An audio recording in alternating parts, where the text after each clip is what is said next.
இன்றைக்கி மூணாவதாக ஒரு ப்ரொமோ வந்துச்சு. அந்த ப்ரொமோவோட கண்டென்ட் என்ன அப்படின்னா, சௌந்தர்யாவோட ரியாக்ஷன் வந்து உங்களுக்கு பிடிக்கலையா, பிடிக்கலன்னு சொல்லுங்கள் அப்படின்னு சொல்லி அதை சொல்ல வைக்கிறது தான் அந்த ப்ரொமோ கண்டென்ட்டு. இதில் என்ன ஒரு சௌந்தர்யாவோட மாஸ் சம்பவம் அப்படின்னு சொல்லி பாருங்களேன். இந்த ப்ரொமோலையும் சௌந்தர்யா ஒவ்வொருத்தவங்க சொன்னோன்னே ஒவ்வொரு மாதிரி வந்து ரியாக்ஷன் கொடுப்பாங்க.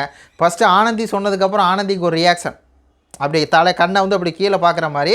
அதுக்கப்புறம் வந்து அருண் சொல்கிறப்போ ஒரு ரியாக்ஷன், அப்படி ஒரு மாதிரி பார்ப்பாங்க. அதுக்கப்புறம் இந்த பேர் என்னது எச்சக்கலை விஷால் அவன் வந்து அப்படி வந்து பண்ணும்போது அப்படி வந்து ஒரு ரியாக்ஷனு. அதுக்கப்புறம் இந்த முத்து வந்து அப்படியே இந்த டிபி பேஷண்ட்டு மாதிரி அப்படி ஏதோ அவன் அந்த ரியாக்ஷன்லாம் சௌந்தர்யா கொடுத்துருக்கவே மாட்டாங்க. ஒரு வேளை இவன் மூஞ்சியை பார்த்து கொடுத்துருப்பாங்கன்னு நினைக்கிறேன். முத்துக்குமரன் மூஞ்சியை பார்த்துட்டு அப்படி தானே இருக்குது அப்படி மாதிரி எதுவும் கொடுத்துருப்பாங்கன்னு நினைக்கிறேன். அதுக்கு வந்து வேறு லெவலில் ஒரு ரியாக்ஷன் வந்து கொடுக்குறாங்க. மொத்தத்தில் இந்த மூணாவதாக ஒரு ப்ரொமோவில் விஜய் சேதுபதி வந்து சௌந்தர்யா வந்து அடிக்கணும், சௌந்தர்யா வந்து ரோஸ்ட் பண்ணணும் அப்படின்னு சொல்லி இந்த இதில் சௌந்தர்யா மாசா இதுலேயும் ஃபேஸ் எக்ஸ்பிரஷன் தான் கொடுப்பான். ஃபேஸ் எக்ஸ்பிரஷன் அப்படி தான்டா கொடுப்போம்.